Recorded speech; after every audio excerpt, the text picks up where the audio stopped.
I know it's the biggest game of the season, and I know it's potentially the title decider, but I'm going to make you sweat. I'm going to make you wait till the very end of the video. Don't even think about moving ahead to the end. You stay right here. You stay right here for Premier League predictions, because we're starting with an even bigger classic. Newcastle United versus Wolverhampton Wanderers. This game is taking place on Friday night, and it's actually a big game for Newcastle. They looked like they were completely clear of relegation, but they've hit the skids a little bit and had a few bad results. And certainly didn't have a good result against Tottenham last time out. Got absolutely hammered. So Eddie Howe will be looking at this game as a pretty important one for one to get that kind of final win they need, or one of the final two wins they might need, to finally put to bed any relegation fears. Because if they lose this one, and if the likes of Burnley or Everton get a win, the nerves will return, if they haven't already, to St James's Park. But Wolves are no pushover, still harbour aspirations of getting into Europe. A good derby win over Aston Villa. I know it's not the main derby, but it's still a Midlands derby. Moutinho rolling back the years and still proving what a class act that he is. And you know, it is just, they are a stern test. They are a difficult side to play against.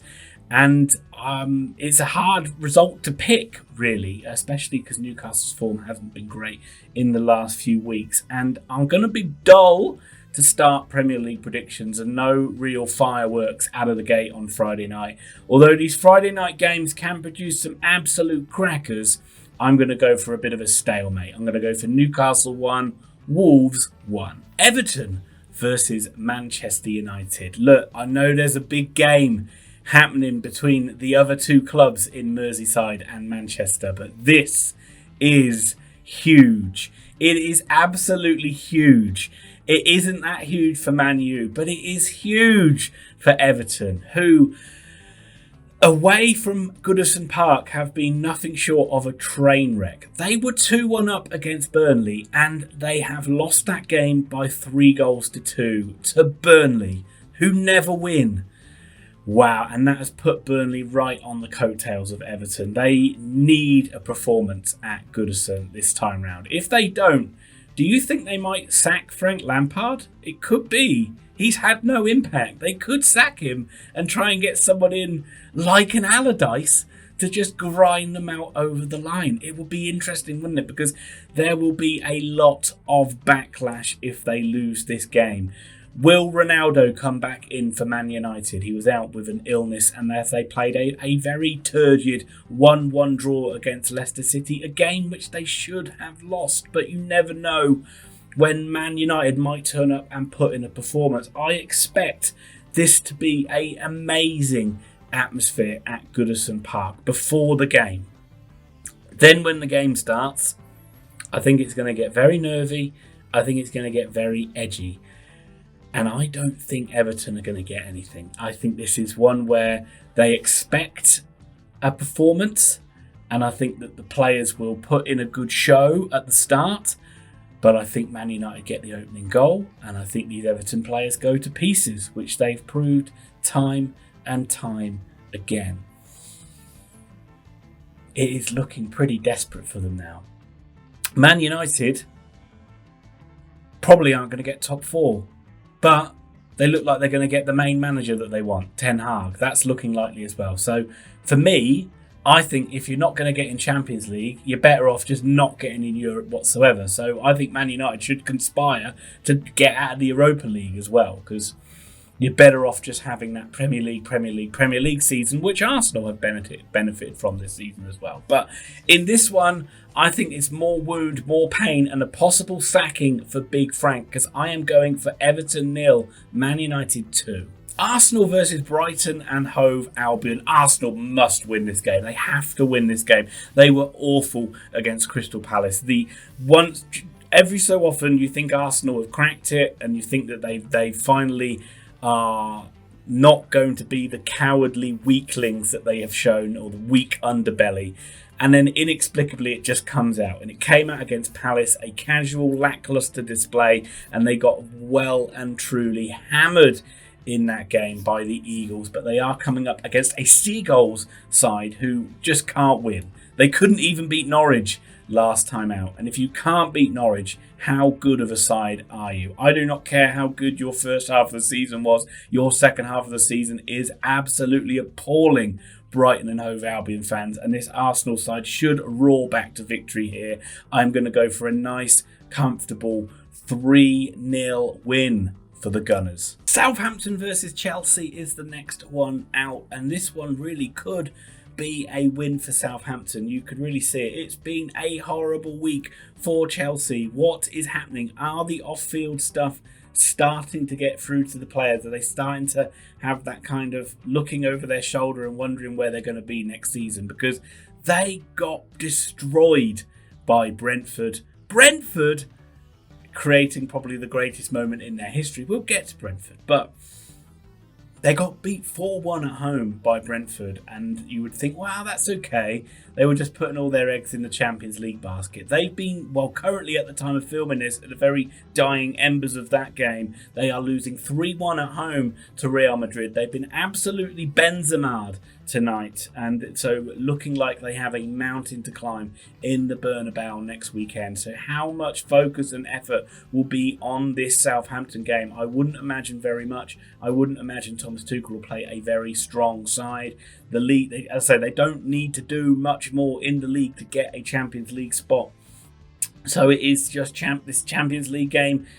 Trying to reverse this 3-1 deficit is everything for Chelsea. That is, at the time of recording, it might be a different score when this video comes out. But, so I think it's a great opportunity for Southampton. They had a good draw against Leeds United last time out. But again, it is a tale really of two sides that won't really be going for it. But I think Saints will sense this opportunity of getting a good morale-lifting victory on the board. And I think they will beat this Chelsea side. I'm going to go for Southampton 2, Chelsea 1. Watford versus Leeds United. What a weekend in the Premier League. This is, again, every game has a lot of permutations, apart from that last one I talked about. But this is another huge game at the bottom of the table. Leeds United just can't pull themselves away. You would have thought they had a good opportunity to do that last weekend against a Saints side who don't have a lot to play for, but they couldn't get the job done. Watford put on a good performance against Liverpool, but ultimately fell down to a 2-0 defeat. But no doubt Hodgson, who was angered at a VAR decision when a Watford player rugby tackled Jota to the ground, and VAR gives it, and then Hodgson is annoyed because no one in the ground saw it and VAR gave the penalty. That's how VAR works, Roy. That's what it's supposed to do. It was a blatant penalty. But yeah, they will definitely take the positives out of it. They did push Liverpool and had a couple of key chances that they could have taken, which not necessarily would have got anything out of the game. But it certainly could have been a lot closer. And they will be targeting this one as almost like a must-win game. And I don't expect Hodgson to go out and be gung-ho in any way, shape or form in this one. I think he'll keep the game tight, try and frustrate Leeds, and try and nick a goal or two somewhere along the line. And I don't think Jesse Marsch has got the players nor the skill to really complement that. I haven't been that impressed by him. I think Leeds have just been getting by being Leeds, and I haven't really seen a lot of impact that he's made to this Leeds squad. Maybe that's being a little unfair and we won't see that until next season. But I think Watford will win this game. I think Watford will get the win. Roberto the Hornet, give me a thumbs up down there, because I'm going to go for a 2-1 Watford win.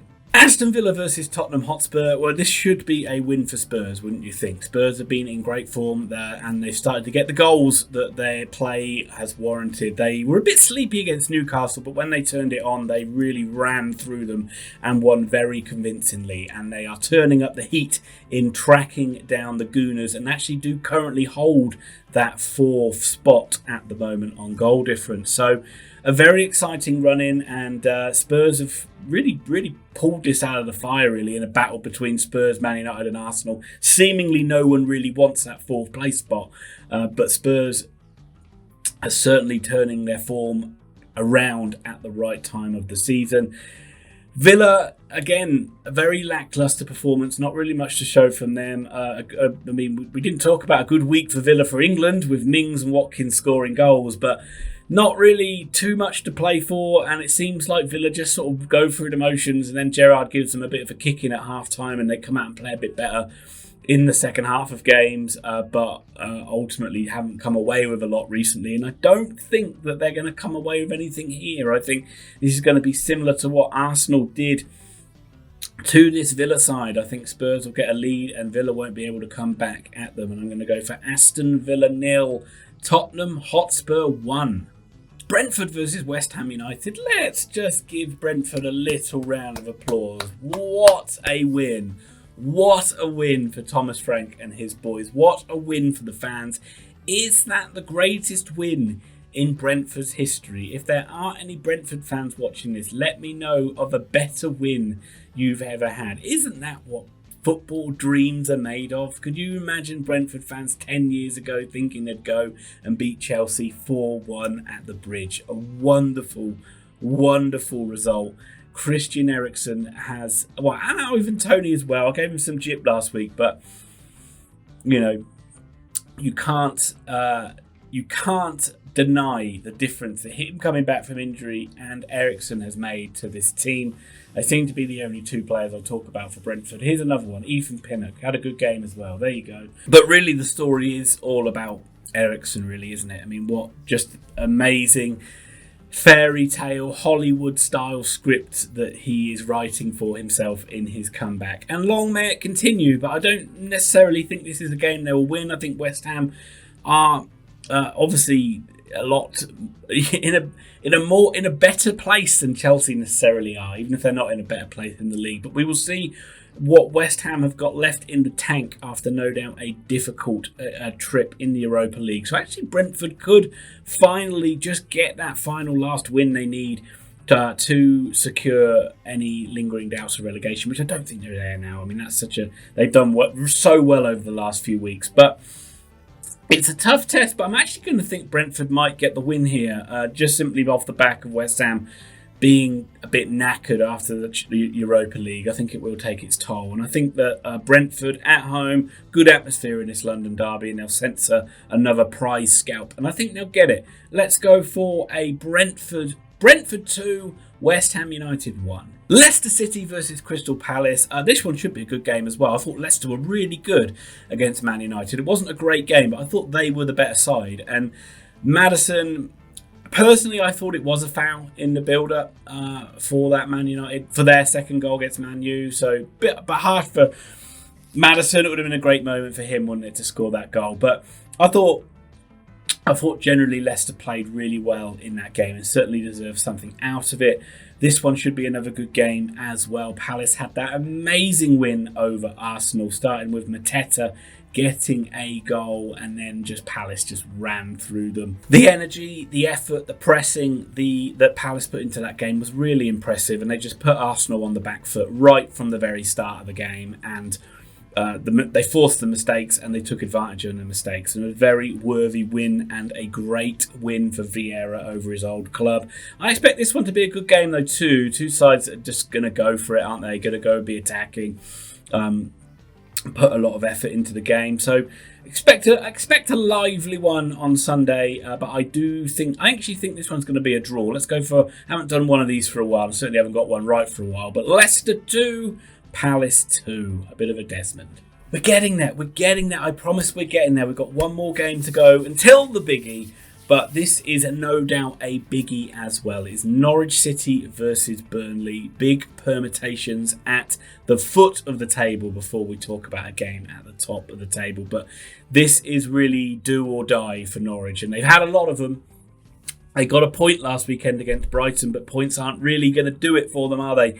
They need to start getting 3 points, and I think that there was not really much more to talk about that game. It was dull as dishwater, but Burnley have had an amazing result against Everton. They looked like they were going to throw it away by giving away 2 penalties, but Rodriguez and Maxwell Cornet, first goal for seemingly ages, I think, for Burnley. Where's he been?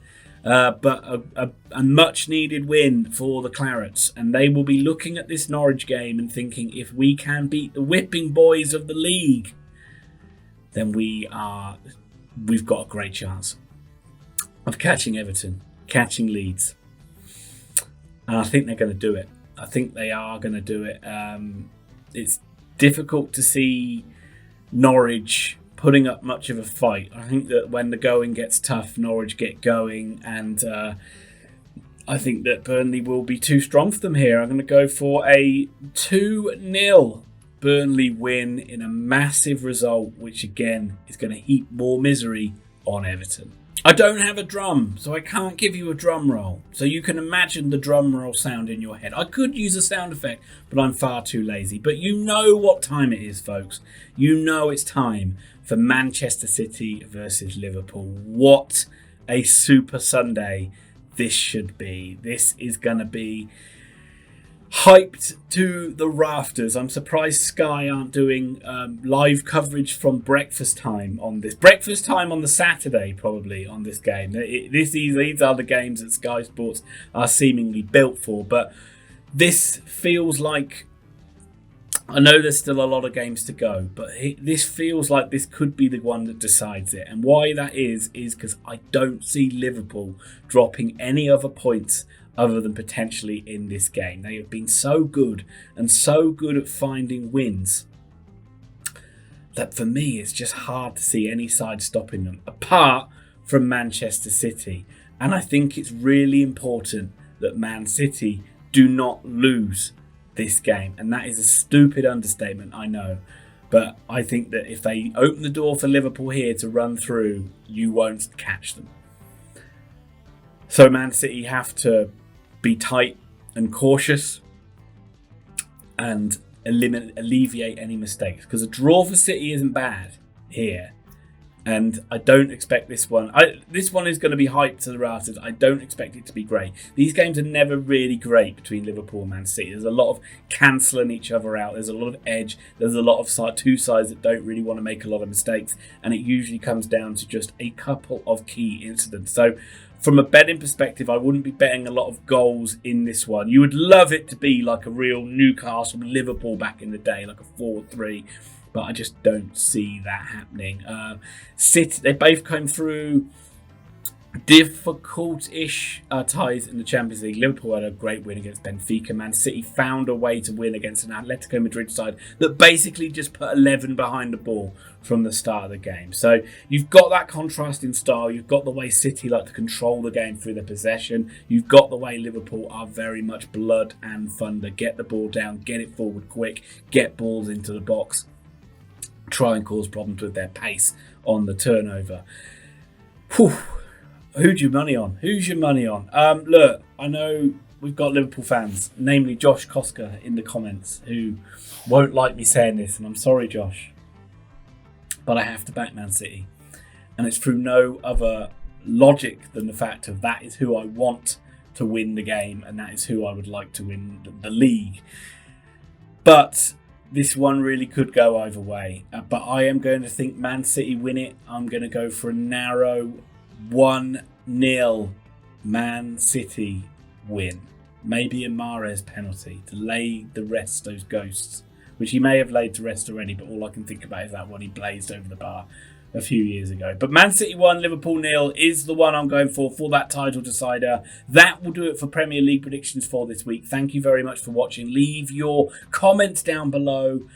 Nobody ever listens to me because I always say don't leave your predictions, but you always leave your predictions anyway. So what can I do? Leave your predictions if you like. But leave your comments, hit like, hit subscribe. I'll be back for more Premier League videos, Champions League videos, and Oxford United videos. Oxford United falling away.